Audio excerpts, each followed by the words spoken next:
So, how can I help you, Mr. Potter? Well, actually, it was about something you were wearing around your neck at the wedding. It was a symbol. You mean this? Yes. That exactly. What we wondered is... what is it? What is it? Well, it's the sign of the Deathly Hallows, of course. The what? The what? The Deathly Hallows. I assume you're all familiar with the tale of the three brothers. Yeah. Yes. No.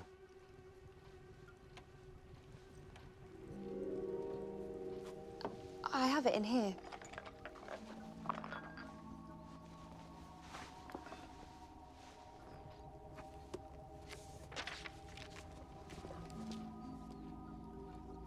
There were once three brothers who were traveling along a lonely, winding road at twilight. Midnight. Mum always said midnight. But twilight's fine. Better, actually.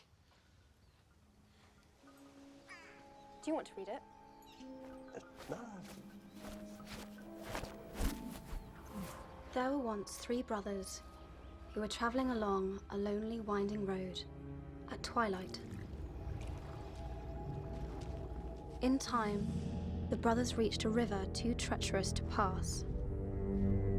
But being learned in the magical arts, the three brothers simply waved their wands and made a bridge.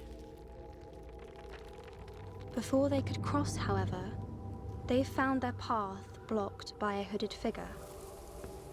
It was Death, and he felt cheated.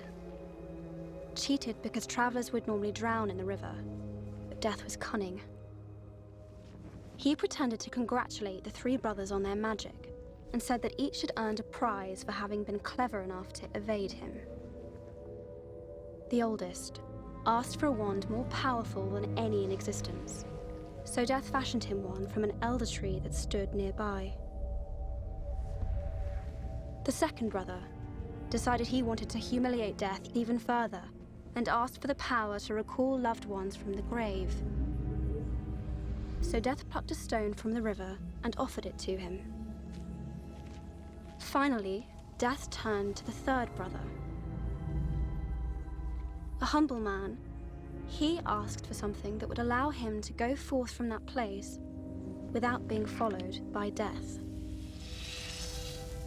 And so it was that Death reluctantly handed over his own cloak of invisibility. The first brother traveled to a distant village, where with the elder wand in hand, he killed a wizard with whom he had once quarreled. Drunk with the power that the elder wand had given him, he bragged of his invincibility. But that night, another wizard stole the wand and slit the brother's throat for good measure. And so Death took the first brother for his own. The second brother journeyed to his home, where he took the stone and turned it thrice in hand.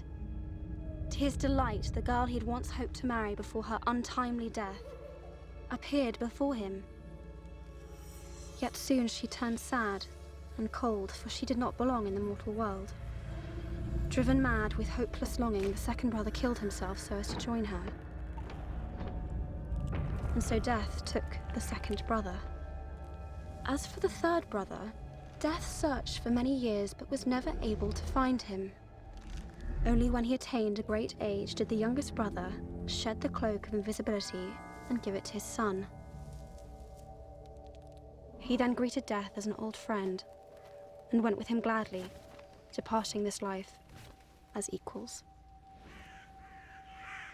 So there you are. Those are the Deathly Hallows. I'm sorry, sir. I still don't quite understand.